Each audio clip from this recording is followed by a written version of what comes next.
You know, people talk about the golden age of muscle cars like it was 50 years ago. Like the last good muscle car Americans came out with was in 1969 or 70. But I disagree. I think the golden age of muscle cars is right now. The new Shelby GT500 has 660 horsepower. The Camaro ZL1 has 580 horsepower. And even this CTS-V Wagon has 556 horsepower. Now these two cars behind me are pretty special.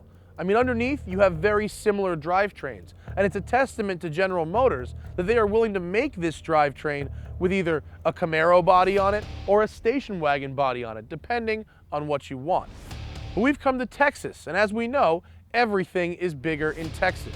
The portions of barbecue are massive, the boobies are gigantic, and a man named John has a small shop here, and he likes to build things that go obscenely fast.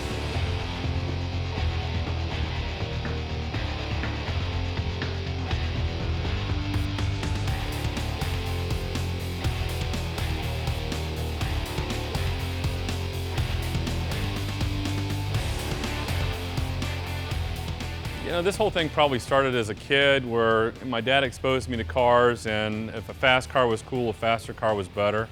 And as I grew up and had my own car, I bought a 442 Olds when I was 16, bought it with my own money, and it wasn't a day before I had the air lid flipped upside down on the Quadra-Dog carburetor and trying to get more power out of it. So been doing it for a little over 20 years, started in 1991 as a hobby. Hobby got out of control, and here we are building probably 300 to 350 cars a year for clients all around the world. Now this is the HPE 700 package, and what you get for that is 707 horsepower and 717 pound-feet of torque. Now, you probably imagine that feels great to drive, but wait till you hear how it sounds. Shall we?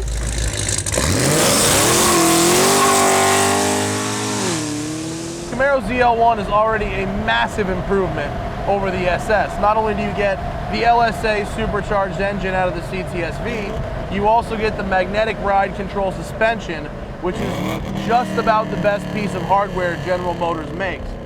So good that it's actually not even really worth improving for a street car. If you wanted faster lap times, maybe, but the ride is really good actually.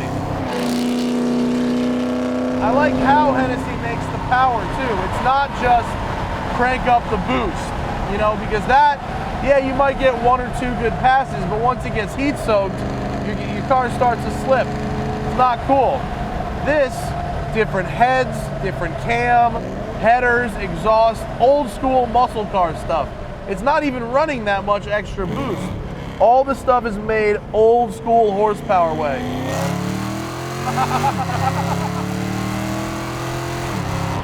Wow.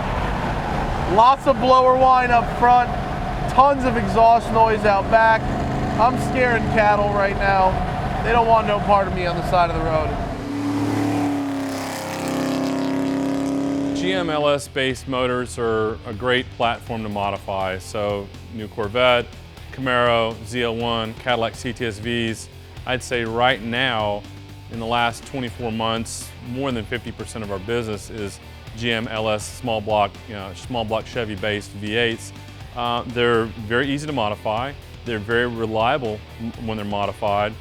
We've got the ability to do the calibration so they get great fuel economy, they drive like stock, and in most of our packages up to 700 horsepower, we'll offer a 3-year, 36,000 mile warranty. And I can only do that because I've got the confidence that it's going to be reliable and live, and the customer's going to be able to drive it like they would drive an everyday stock car.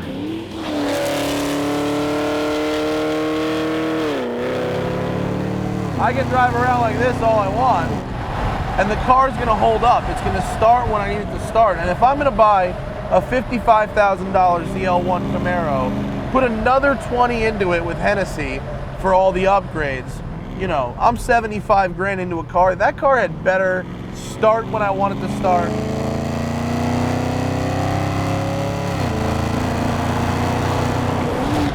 That was only 4,000 RPM, by the way.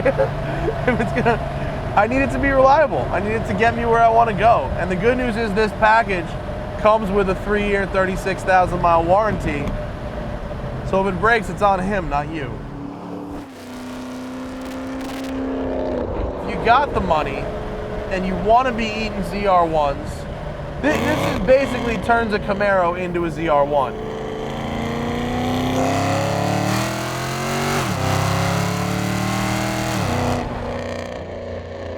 Every car is different. I look at every car as almost like a stock, you know, in the stock market. What potential does it have?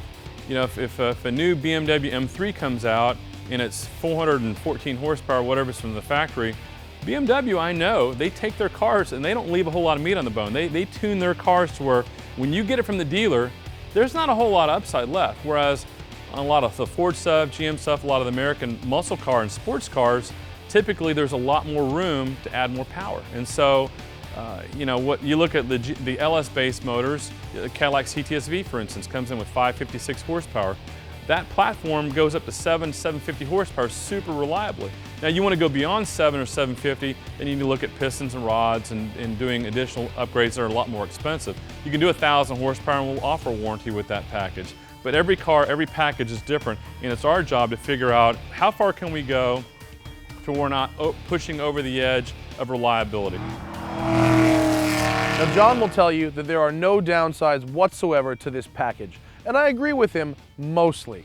You see the exhaust? It's really loud, and that's coming from me. It's really ridiculously, ludicrously loud. It is so loud that I actually felt bad about driving past people's houses while road testing it. It's that loud. And then there's the cam.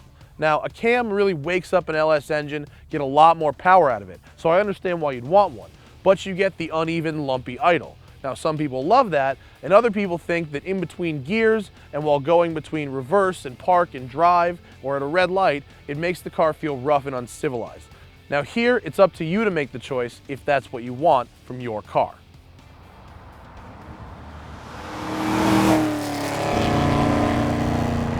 This car will go 185 miles an hour in the standing mile, which, if you recall, is about 10 miles an hour faster than I went in a bone stock ZR1.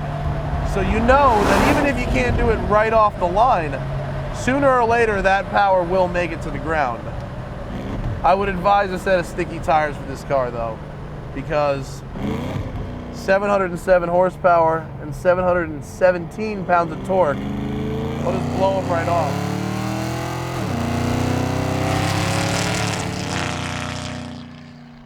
Now the bad news for someone like me is that this car, it's hard to see out of. You can't wear a helmet in it. You know, it looks cool, it does, I'll give them that. But for me, not so practical. Fortunately back there, we have the model of practicality. CTS-V Wagon, seats 5, same LSA engine, same HPE 700 package. You can get it for both cars. And that means same deal, 707 horsepower, 717 pound-feet of torque. And while pretty much everyone that I know anyway would say that a 700 horsepower station wagon is extremely cool, I think we should find out which one is faster in a drag race.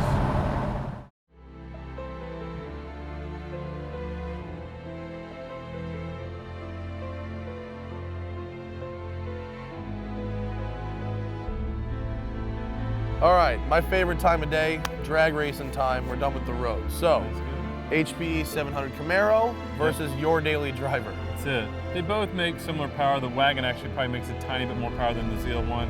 The ZL1's a little bit lighter, so it's going to be a close race. And you drive at your track all the time, and I've never driven here. I got a little bit of a home field advantage. Home field advantage counts, but who cares, right? Exactly. They're both fast. Let's go race. All right.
exactly.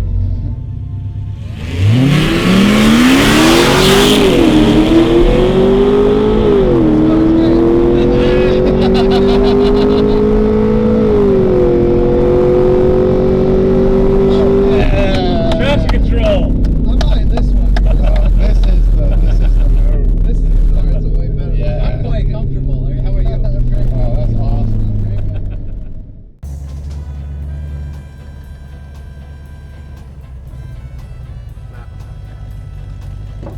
We just have to go to the other county. Oh, okay. Go back where you was. Which county? Like 500 That's feet that Colorado way. County, on the other side of the creek. Really? Just go over there. That Okay. way everybody will stop calling in. Are people calling in? These things are so damn loud. No, they thought we were stealing No, it's stuff. the 3 cars. It wasn't a noise. Oh, It was okay. the 3 cars. Oh, all right. All right, back across the creek. Sure, no problem. Across the creek, you'll be fine. Okay. You won't hear from us. Then they'll call someone else, right? Probably. Okay.